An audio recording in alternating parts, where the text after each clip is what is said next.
Cool. So, what we will kind of wanted to talk about today, Zach, is for everybody that is going to watch this afterwards. We kind of wanted to focus in on, we try to split this up in our group between technical stuff and soft skill stuff. So we do two events every month and try to switch off between the two. So for this one specifically, we've had a lot of questions like come up in our community so far, and it's been a lot of stuff around like how we can kind of get more involved inside of the community. And I think taking the approach, like keeping in mind, most of these people that we're going to be kind of talking to are going to be people that are, brand new to transitioning into the industry, don't really know anything about Salesforce, right? They're trying to learn it along the way. And then obviously as Zach, I haven't introduced Zach yet. Zach and we've done a podcast together. He and I know each other pretty well. And Zach is actually an awesome member of the Salesforce ecosystem. So if you heard that first part, Jaron, he's been doing a ton of stuff, ton of travel, does a lot for all of the events around. And then he's also a Salesforce MVP. Works at PayPal right now. So really big name in the community. And he does a great job of being able to, I think he does a really great job of like supplying that technical side of stuff. He does a great job also if anybody else needs help getting into the industry. And he and I have chatted a lot about that. But I feel like Zach has a really awesome skill set where he is also very, very technical.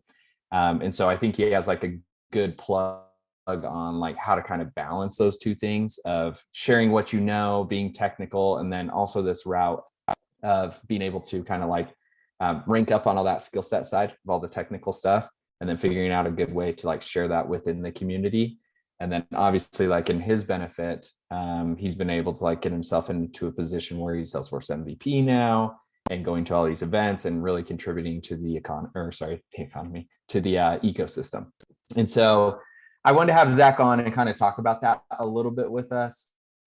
Because I feel like so far, like as we've been talking, like within our community, there's a lot of people kind of asking like, hey, how can I do this? Right? Like, what is like the best step that I can do to kind of get myself in that type of position, yada, yada. So to kind of start things off, Zach, do you want to give us a little more introduction about maybe how you started in Salesforce and then what led you to like the point that you're at now, being a Salesforce MVP? Sure. So I got started in Salesforce back in 2015. So it's going on 8 years or so now. I first started using Salesforce in a call center, actually. So I was using Service Cloud, obviously, being in call center. Well, there's sales contact centers, so let me caveat myself. But anyways, when I first got started in tech support, we were using Service Cloud, and I got exposure to the tools and technology team there.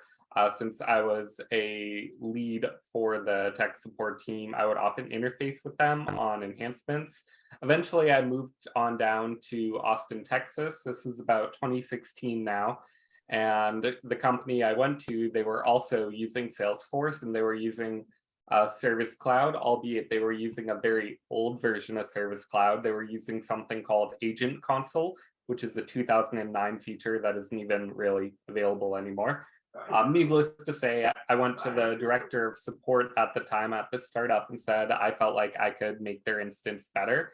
She said, okay, prove it. And she gave me system admin access. So I kind of became an accidental admin, but I asked for it at the same time. But then it became this moment where, oh shit, I actually like need to do what I said I could do.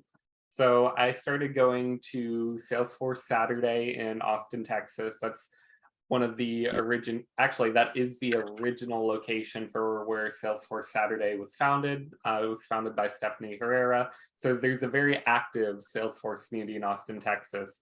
I was able to bounce some ideas about the queues and email the case that I was dealing with at the time. And eventually I was able to do some study, and through the accomplishments I had in that job, I ended up getting promoted to be the admin of the company. And since then, I've hopped around a few places over the years. Before PayPal, I was a dev lead at Aperio, which is now known as Wipro. They were bought out. And so I would manage a team of less than 5 developers on a project, but it got me a lot of fast exposure when you work in a consultancy. But most recently, I've been at PayPal for almost 2 years now.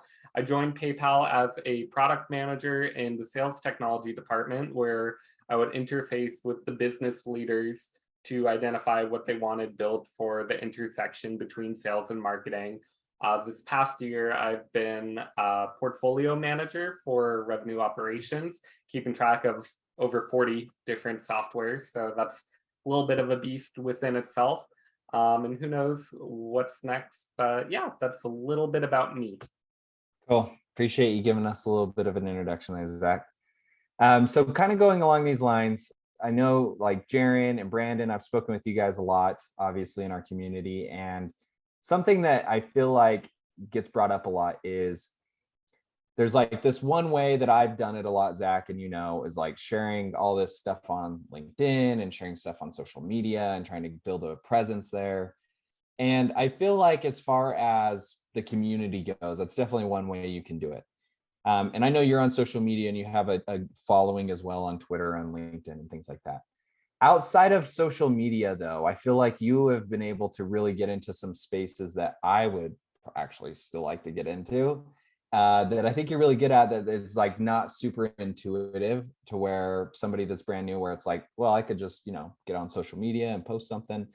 For example, you just posted the other day that you're like getting into, I think it was like on the board of Texas Dreamin', and like you're helping with the sponsorships and obviously going to these events. And then same thing, like when we did our podcast, like you had all these like contacts that you lined us up with to speak around like the app exchange and talk with the CEOs. And so I think you do a really good job of like this behind the scenes type of like, hey, maybe if I wasn't this guy that wanted to really get on social media, I think that's like another cool option that you also do. I know you do both, but I think that's another cool option of, it doesn't always have to be this very extroverted way of, I'm going to go blast social media with everything to be involved. Did you start off like, I guess that maybe that would be my first question is like, how did you start off getting involved in the community? What was your first step? Yeah, so how I first got involved with community was definitely that Salesforce Saturday, but that's just the Austin, Texas community. So then my first exposure was Trailhead DX, and I was not really on social media. I had a LinkedIn, but I didn't care about optimization. I didn't really care about that. And I did not have a Twitter. I was actually pretty like against Twitter. And then when I went to Trailhead DX, I met a lot of people in person, and I met like Mark Adcock, who was like 2 or 3 years into the ecosystem at that time. I met Monica Sandberg, and she is not is blank Monica is her Twitter handle, and she was telling everybody at that Dreamforce, or not Dreamforce, that Trailhead DX, to get on Twitter, and she was like going to people and like helping them set up a Twitter account. And so that's how I got involved in the community. It's because I went to a community conference, and because I went to that conference is how they got me to like get on social media and everything and try and work on my brand. But those conferences are really important and valuable because you can just go up and meet someone who's a VP or the C-suite, or you can just go say hello to like Parker Harris or Sarah Franklin or the other people. Of course, there's a level of confidence you have to have, but what's the worst they're going to do? If they're around 100, 200 people and you just go say hi, it's not like they're going to ignore you. They'll probably say hello back at the least.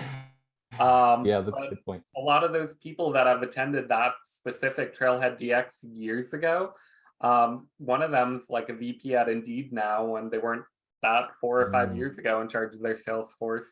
Another one, or Mark Adcock, he's one of the big architects at United Healthcare now. So just getting those connections by those events, you don't have to be on social media to get them.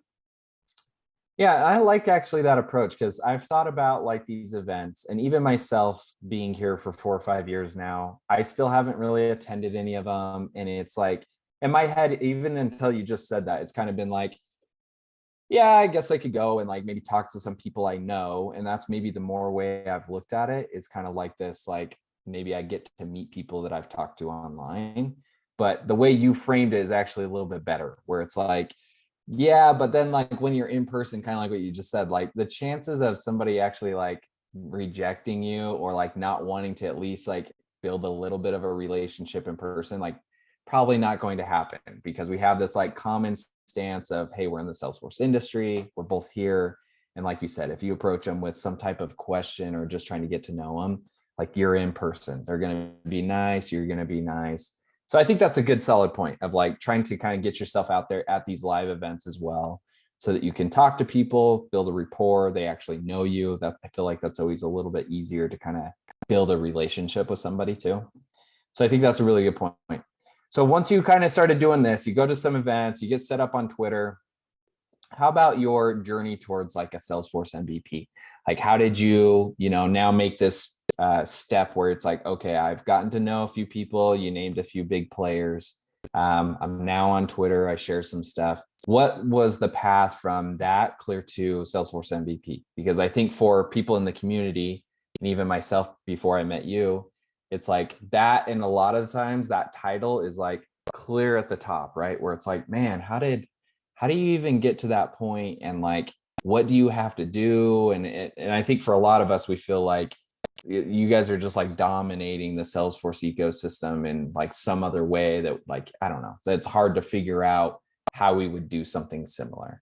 So how did you make that jump where it's like, okay, yeah, I'm going to these events and meeting people to, yeah, now I'm going to be like this contributor and put myself on a path to be in that type of position? Yeah, so the MVP program, it was definitely a nice surprise when I got it this past year. I put in a lot of effort in volunteering. And so I know last year, I haven't really written much on the blog I spun up lately. I had done a lot in 2021, which is the year that was considered and how I got MVP this year. I had created a community or helped out with like the data tribe. We had data dreaming going on. I volunteered with Miravis. I wrote a guest blog for them. I ran my Austin, Texas user group. I participated in some Salesforce marketing events like Legends of Low Code, which is on Salesforce Plus. I've partnered with other content creators. I was a lot of places last year, and I was in a lot of pieces of the pie. Just looking at the blog, Tableau ambassador, TikTok. It's just I made sure that I was always giving back. And at the end of it, I think what's really important is to be humble and not necessarily gloat about it. But Yeah. I did make sure it was visible on my blog, just so even for me to look back in the past, like I'm proud of what I did. Yeah. And I do Yeah. think that blog helped because it put it into one spot. Like I did this, I did this, I did that. And I wasn't expecting MVP or anything, but it's still very helpful for others to see. I did have a couple of people be like, hey, remember when we did this? Can you share like the YouTube video or whatever for this? So I'm like, sure, I have it right here. Yeah. So I think that's very helpful. And I think there's a trend of when people do that on their blog, it really helps them out. But the key is not really talking about what you do for paid work. Like I have not mentioned what I do for PayPal or Yeah.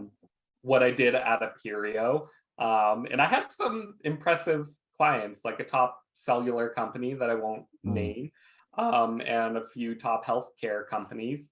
But none of it was about like what I did in my work. Of course, there was a knowledge component. I'm a 9 times certified architect. I believe I got the architect certification last year. I had a certain ranger status. So I think having that is important, but it wasn't really about my day job. It was, yes, I'm technical, but look at all that we're doing to give back. And I think that's the trend with the MVPs. All of them give back in one way, shape, or form. Got it. Okay. And I like that you kind of nailed down the portfolio stuff. We talk about that a lot here in the community of like just getting yourself some type of space or corner on the internet, if you want to put it that way, where you have your own personal portfolio. And there's a few different reasons. There's the one reason where it's like, this is awesome for somebody, even if I'm just applying for a job, which is most people in our community here, where it's like, when you apply, well, it's a really easy place that you don't forget the cool things you want to highlight and why you would be a good candidate for that job. But then the second piece is also like what you said. It's like a really nice spot to have all these things that you've done to kind of, I would say, even keep up your own confidence and be like, yeah, like this is the stuff that I'm good at. These are the things I've been able to do. These are things that I've done to like help back and be able to kind of boost people up inside the system. So that is a really good like key piece too of like having some type of portfolio. What I wanted you to break down a little bit more is you were talking about, okay, so you did these things, you kind of put them on your blog, you had all these things where you're volunteering throughout the year.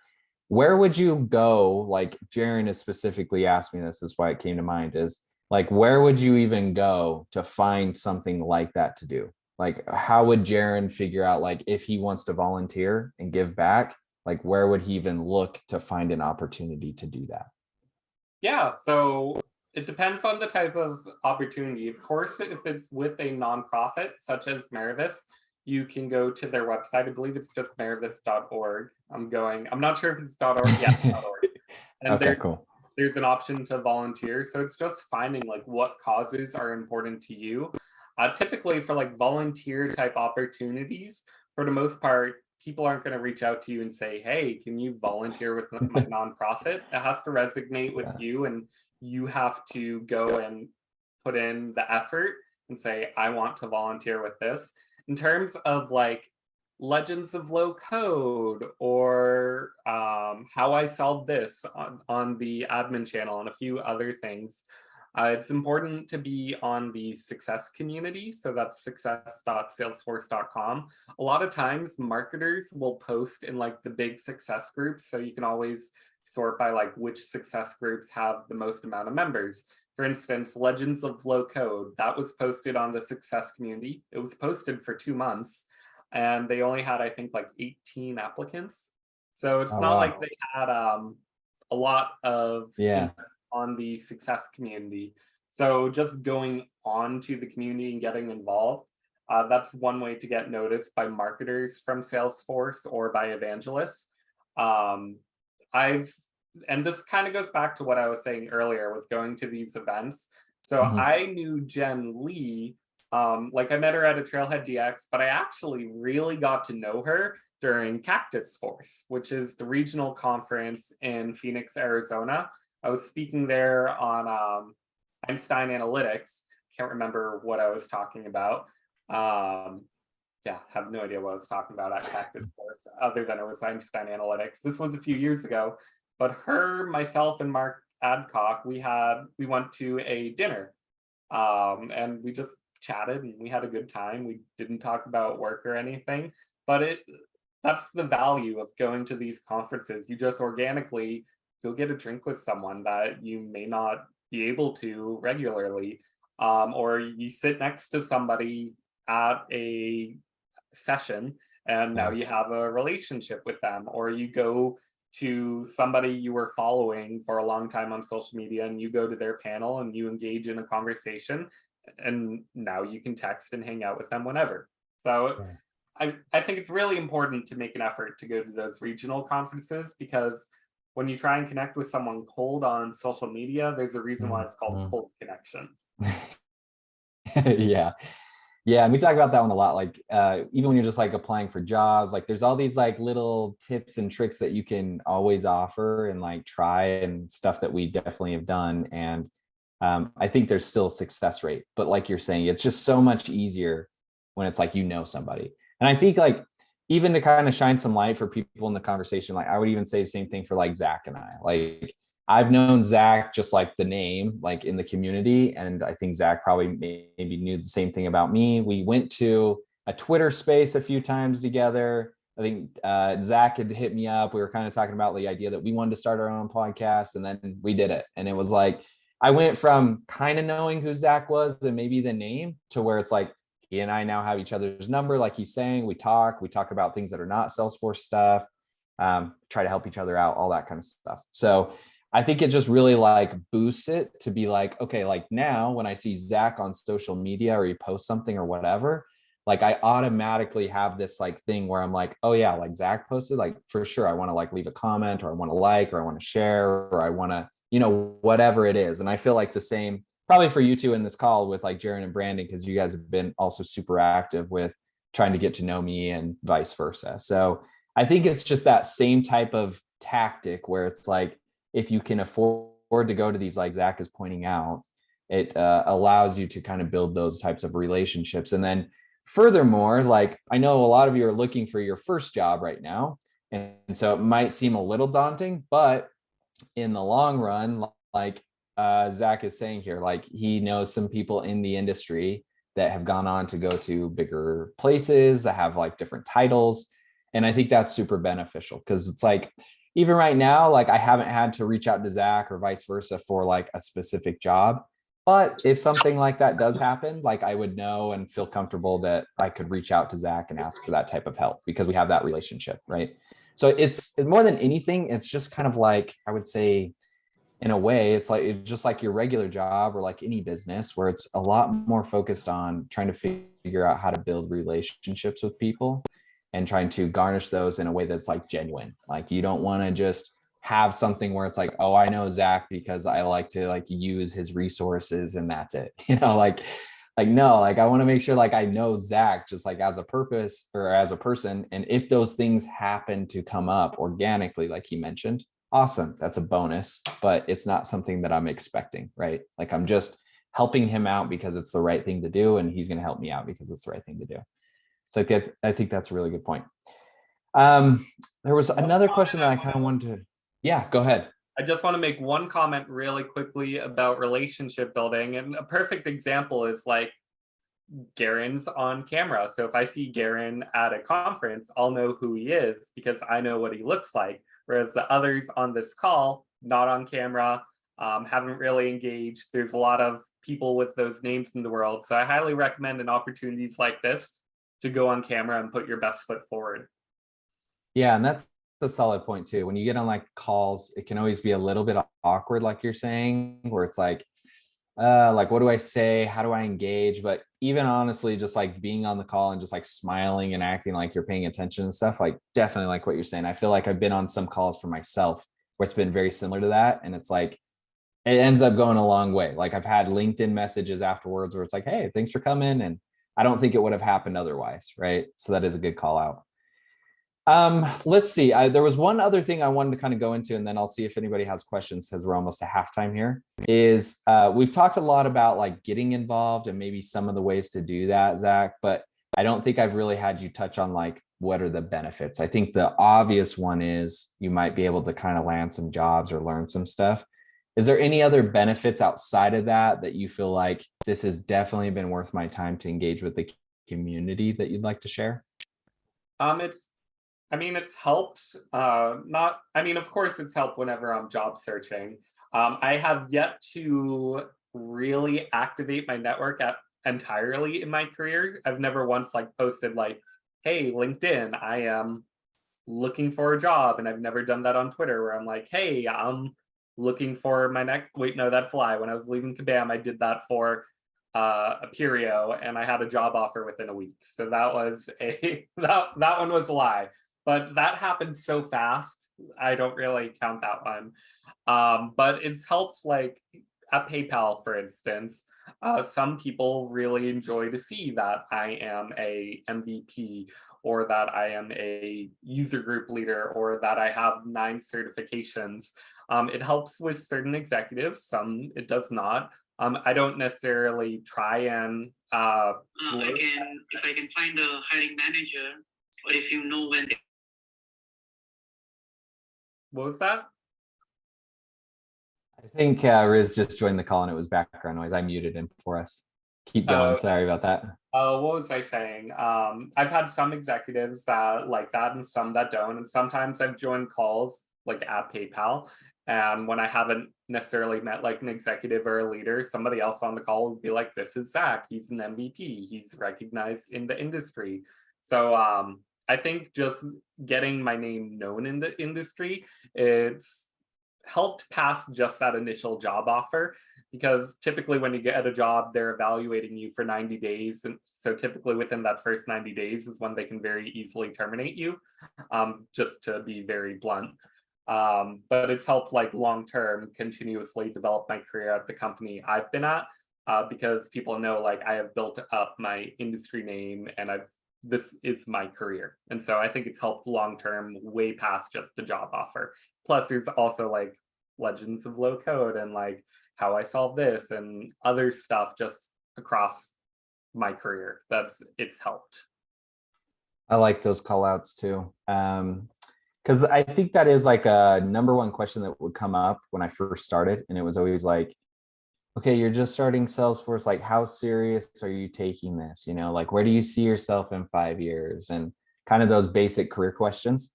And I feel like I've kind of had a similar experience where it's like the more involved I've been, like the less those are concerns. And the more it is where it's just like what you said, you kind of bypass some of those interviews because it's like, yeah, we don't really need to chat much about that, right? Like we already know that like I'm involved with the community. I take it serious. These are the things I want to do. This is what I'm trying to trend towards. So that's a really good call out on that. We're about halfway through and I've seen a few of you guys trickle in now since we've kind of started.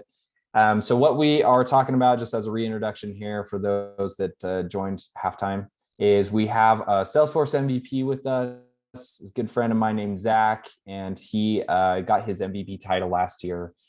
He works currently at PayPal. He's got 9 certifications. He's a certified architect, so super technical. And what I introduced him saying here is what I really like about having him as a guest and getting to know him better is he has a really good balance and blend, I think, of being able to supply a lot of like technical knowledge to the ecosystem in Salesforce, but then also just like really authentic, really willing to like let you know like this is how you would do this or this is how this thing goes. So a really great person to reach out to and connect with if you guys aren't connected with Zach already. His last name is Banks. You can find him on LinkedIn and Twitter. I think he's also on TikTok too, because before I even knew you, Zach, I actually remember you had something at one point and it was like the average salary for Salesforce on TikTok. Didn't you have that at one point? Yeah. Okay, that's what I thought. I came across that. I was very active on TikTok last year. Between 2 TikToks, they got over 1 million views and it got me a few thousand followers practically overnight. And then like once I went viral, I just stopped posting and I haven't really posted in a year because I got really busy and social media hasn't always been the biggest thing. Like I make sure I have a presence on other stuff because I want to like if a new social media comes out, I want to be able to have my own narrative and I don't want people to try and find and figure out what the narrative is for me. So it's very important that I have my branding consistent across all platforms. People can always find me.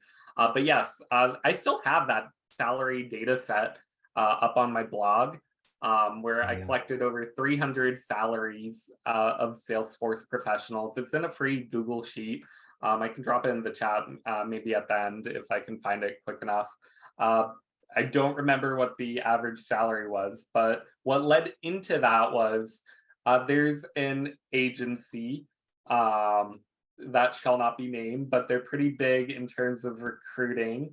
They kind of rhyme with the word Hank, if you know what I mean.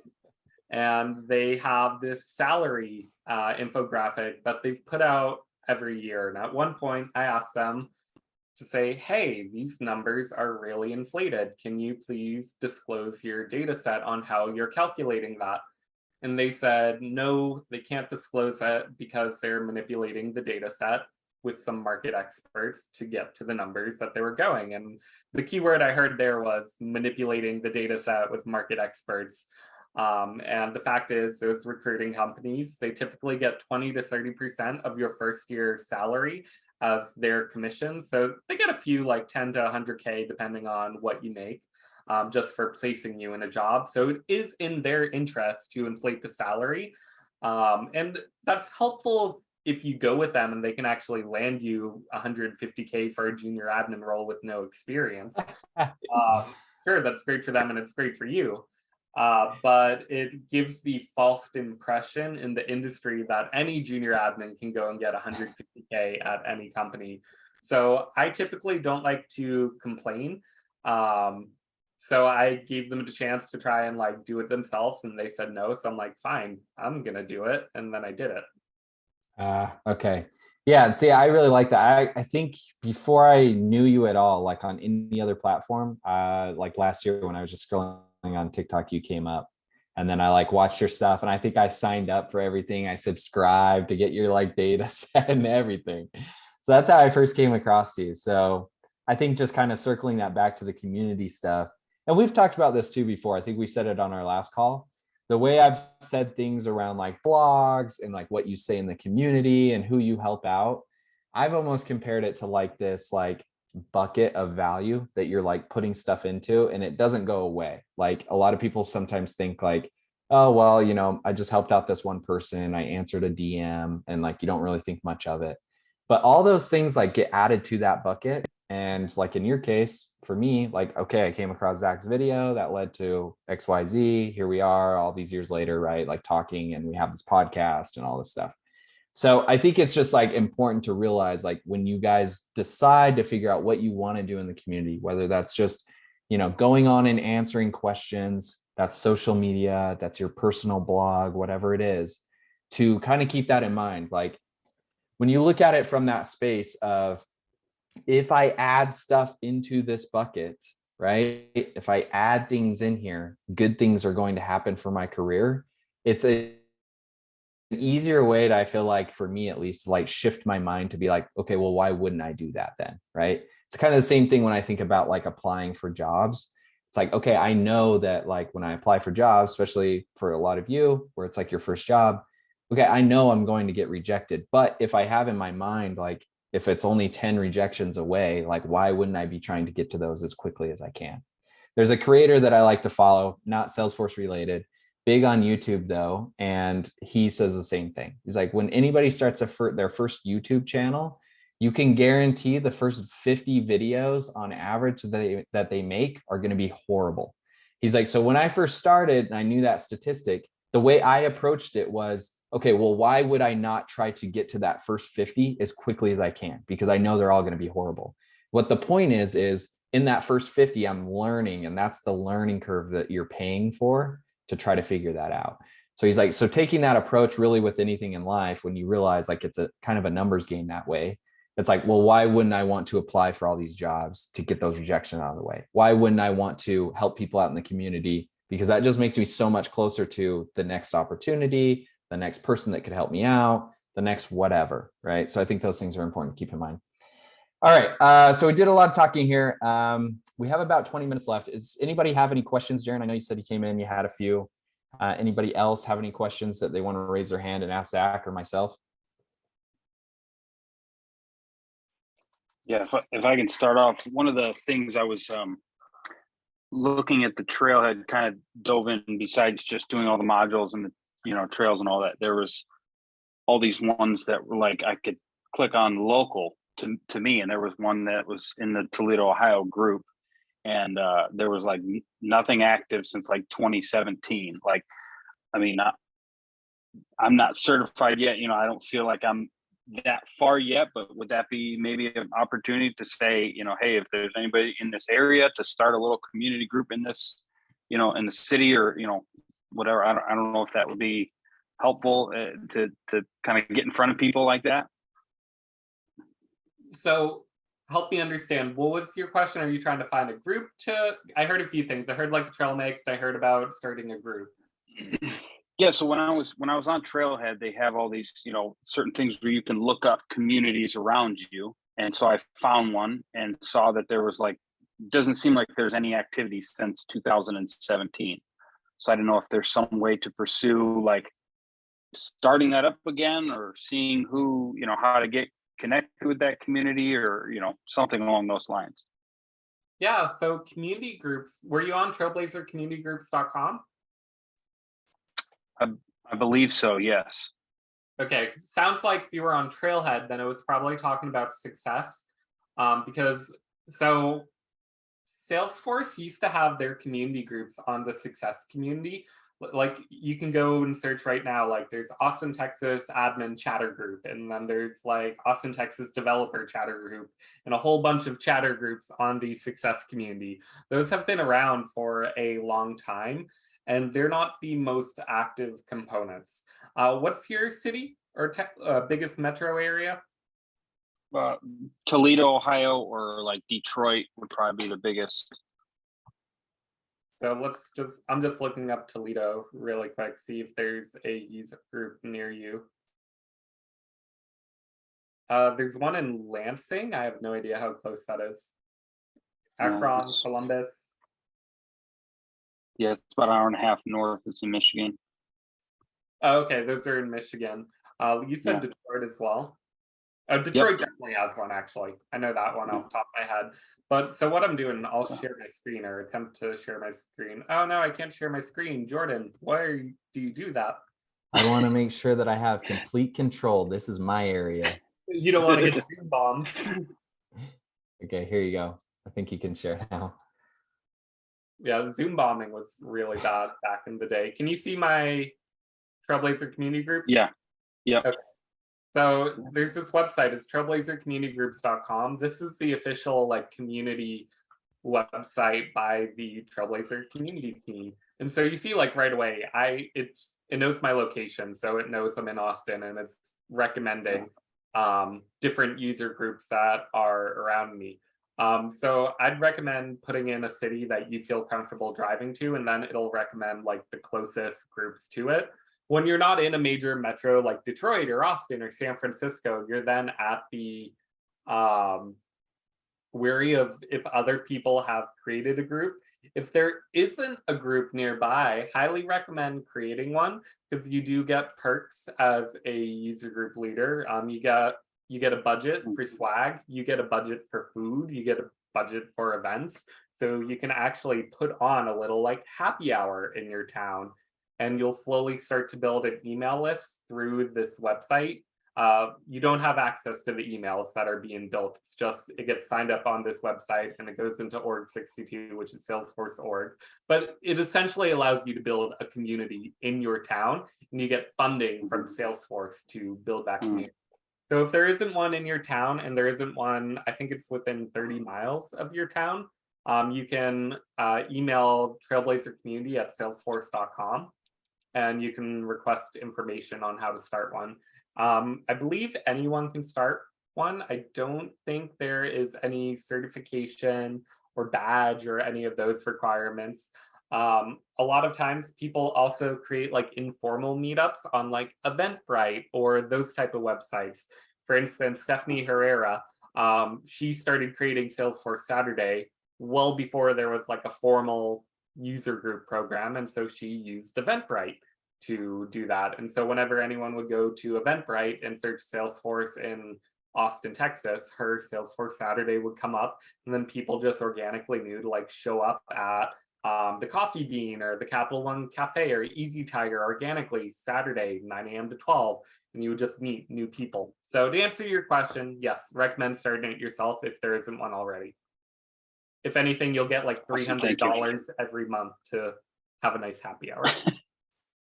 Nice. That's awesome. Thank you. Cool. Really good question, Jared. Anybody else have any questions they want to ask Zach or myself?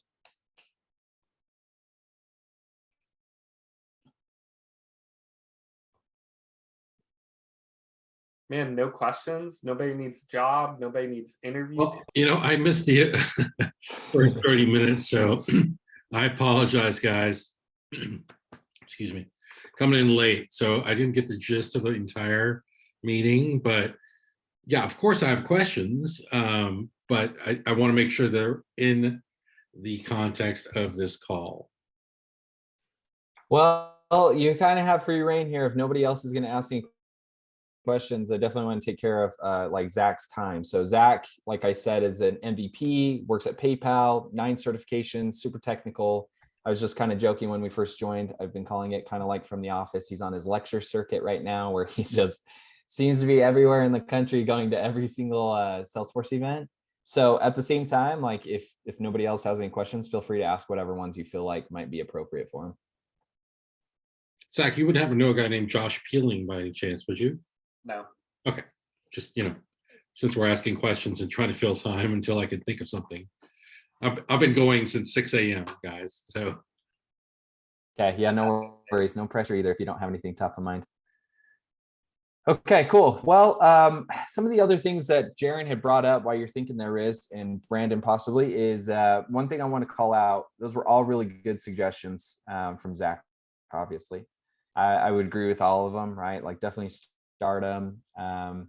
And it kind of gives you like two different things. Like I know we're talking about, there's always this blend. And I think sometimes like I get a little pushback from different people like within the community, because I know it's always like this ohana and we're doing things for free and we're giving out like all this free advice, and we definitely should do that. I'm all for that. There's no problem I have at all with doing any of that.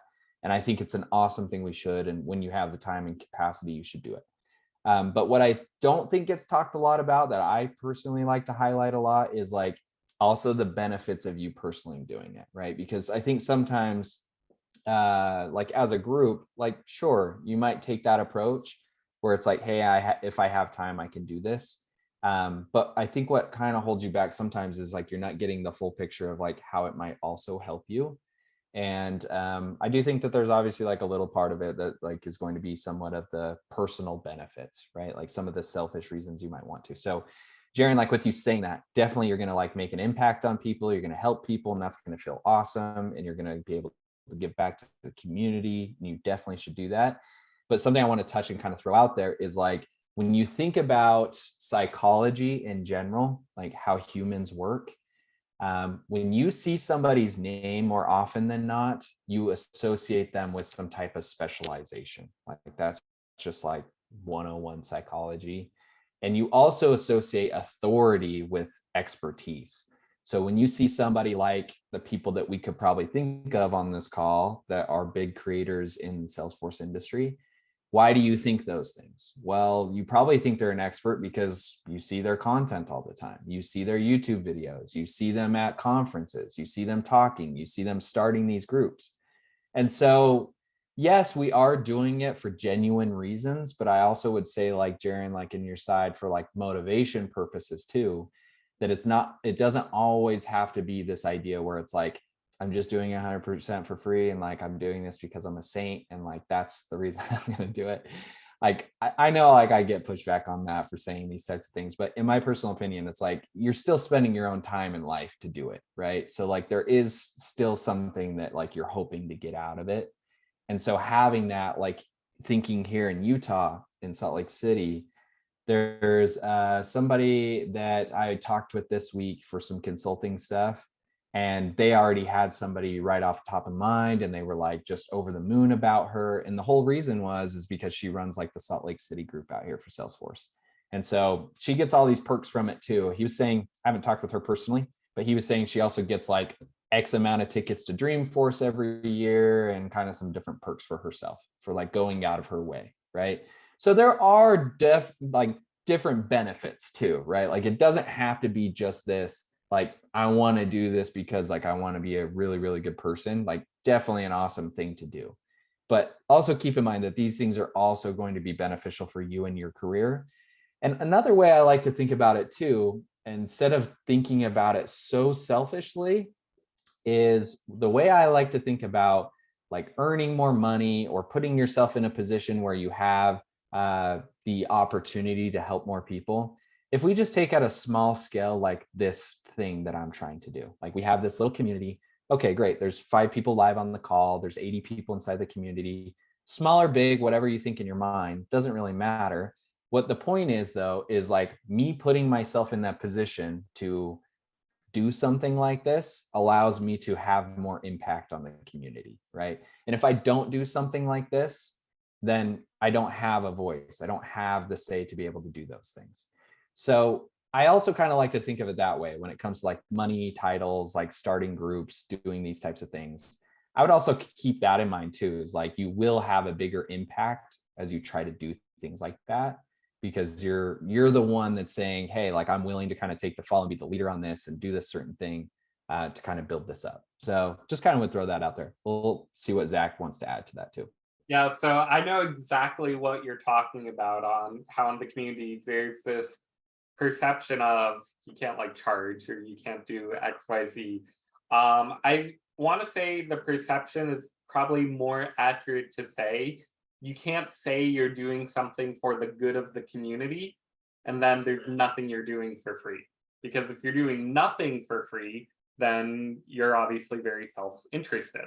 But there's countless examples of even MVPs. David Liu, he has SFDC 99. He wrote a lot of great blogs, and then he became a Pluralsight author, content creator. So he's getting a check from Pluralsight, and he has YouTube ad monetization.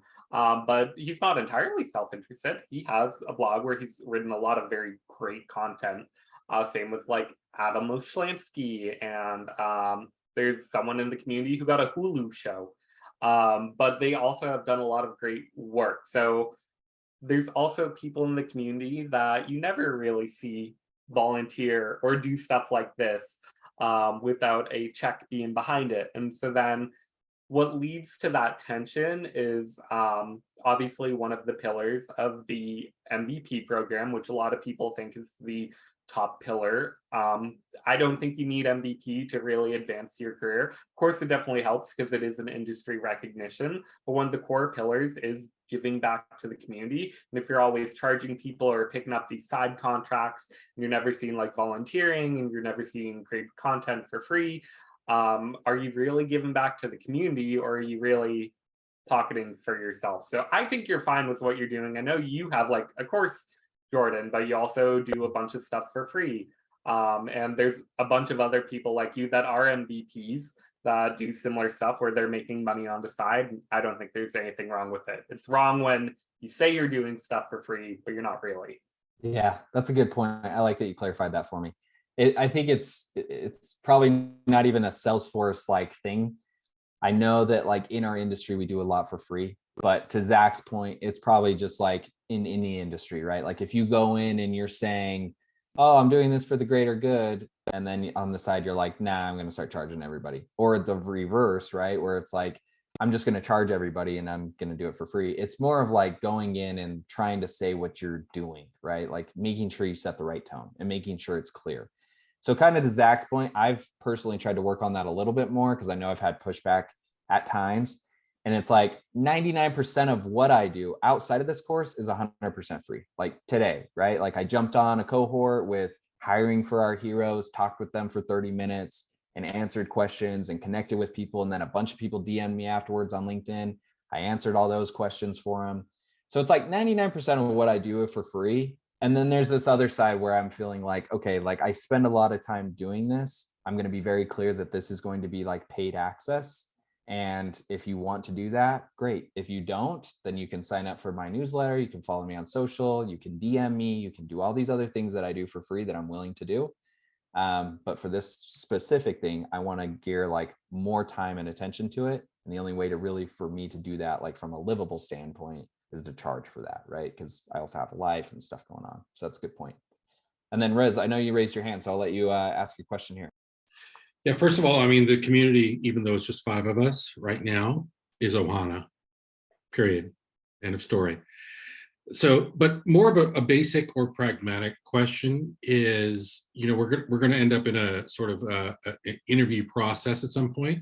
I think, Jordan, you've mentioned in your program about having some sort of mock either presentation or accomplishment that you've done within an org to show, hey, I've done this, blah, blah, blah, blah, blah. Is you guys have any recommendations of how to sort of prep that? Like I said, this was pragmatic. I don't know if it fits into this entire call, but so where would you guys recommend creating a mock design in order to be able to showcase that? So I know it feels very recent that there's this whole idea of like spin up this Salesforce org with this idea of what you can do in Salesforce. How past, like, of course, me being at that startup that I was at where I ended up getting promoted to be the admin, when I left, I got like my big first 6-figure admin job. How I met the hiring manager was at an event, and we were just geeking out about all things Salesforce. So I don't necessarily think having something pre-built is valuable. I think being able to articulate to any scenario, and maybe when you're more entry level, it helps to build a scenario. But when I've interviewed, say for that consultancy I worked at, they had a scenario they wanted me to build out. So if you displayed something and then it's like, that's cool that you did that, but we don't use leads at all because we're a contact center for doctors complaining about their Medicare reimbursement. They're not going to use leads, so they won't care about you doing lead conversion or building a recruiting app with the lead object. So it depends on the audience is what I try to say. What I like to hammer home for those first jobs is I don't believe you're really going to get that first job with what you know, because at that point, to be blunt, you really don't know a lot about Salesforce, and I'm learning every day in Salesforce. It's going to be more so about your soft skills and arguably who you know. So consistently developing those organic connections, always, it's still a small industry. So always putting your best foot forward. Maybe that is create a website and put some stuff on it so people can go peruse if they so desire, because there are hiring managers out there like that. But really working on your soft skills and proving you are a nice warm body and not a crazy warm body is how you're going to get that first job, is my opinion. And maybe that's controversial, but I just think it's real. It's your people skills will get you the first one, and then the more advanced ones, you're really going to have to start passing like coding tests. Yeah, thanks for answering. Yeah, go ahead, Brandon. Yeah, no, Riz, that's kind of, I've been interviewing recently, and that's kind of been my experience is you get past the first couple levels of interviews, and then they're like, hey, here's a scenario. I want you to go build this out. You've got 2 days, 4 days, 5 days to go build it out. I want you to present it to us. And then, yeah, and like you said, Zach, I'm newer. I got certified in June, and I've been following Jordan's stuff and trying to do everything he's, been teaching. And I've been fortunate to be on the last, down to the last couple interviews with a couple different companies, but I don't know. I still struggle with imposter syndrome. I still feel like I don't know enough. I don't know, like I said on an interview on Friday, and the guy was just like asking me stuff, and I'm like, dude, I don't know. Like, give me an hour, I'll go Google it. But, and I don't know if that's just normal. And it's just one of those things, I just keep trying to view this, get my reps in, get those interviews in. I know at some point I'm going to land one, but at some point when you're like 10X certified and you're killing it, do you ever get past that? Or is it just part of it? I haven't interviewed in a couple of, well, that's a lie. I think you should always be interviewing because interviewing is a skill that you have to keep fresh. So it's always important to keep interviewing. At PayPal, for instance, I didn't really have to build a scenario, but the position I interviewed for was more of a leadership position. And so it was more behavioral and like what ifs. Typically when you do those build a scenarios, I've been the interviewer at this point in my career where I've interviewed people on the scenarios, and I could honestly care less if they built it right, because let's face it, there's 10, 20, however many different ways to build something in Salesforce. You can use Apex, you can use Flow Process Builder, even though I'd probably ding you a little bit on Process Builder, but that's my personal opinion. Workflow rules, email to case, just so many different like automation options. The point I try to get out of those build a solution type scenarios is less about the solution they build and how can they sell it and articulate it, because the fact is for those smaller companies where you're kind of wearing multiple hats, you're going to be interfacing with stakeholders, and you need to be able to articulate the solution and why it's the best. And it may not be a sales role, but you're selling whatever you build to your customers internally. So I think you'll always face that in some shape or form, unless you start going more towards like the dev or the architecture ones. In dev interviews, I have had to write some code. I've had to write some code live. I've had to review code for what is missing. For architecture, I've had to prepare artifacts, so I had to create diagrams. So they'll always be there.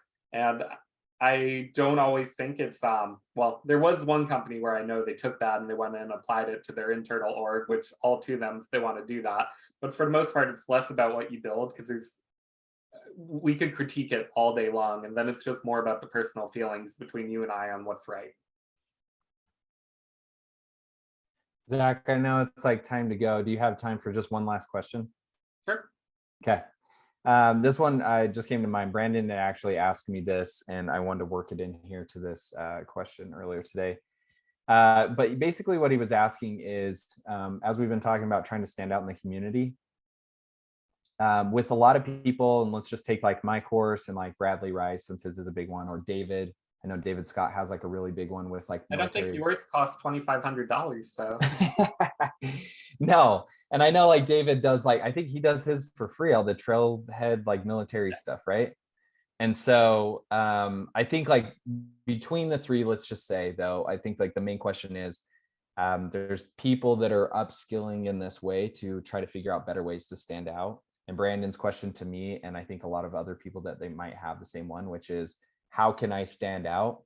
My answer to him was more of, I think a lot less people commit to it than you think, and actually like go out of their way to like start a podcast or do something like this. And then the other side is that I said is, I feel like there's so many niches that you can get really good at that it's like not very saturated. So like when you think of like flows, like, okay, I might think of like Daryl Moon, or if I think of like blogging, okay, Salesforce Ben. Or if I think of, you know what I mean? Like, I don't feel like there's a ton of people in the space. That was my answer, but I wanted to see if you had a different perspective or something to add for Brandon. Yeah, I just think just do it. Because at the end of the day, if people like what you're putting out, then people will like what you're putting out. And really, if you care about what people think about you, then that's great that they like what you put out. But you should really do it for yourself. Like when I was posting on TikTok very consistently, sure, it was great to like go viral about a controversial thing about Benioff and abortions at the time that I said, and the other one being about salaries. That wasn't necessarily my intent. My intent was just to help people, and honestly, creating that salary data set, that has also helped me. And I figured may as well make it freely available to anyone.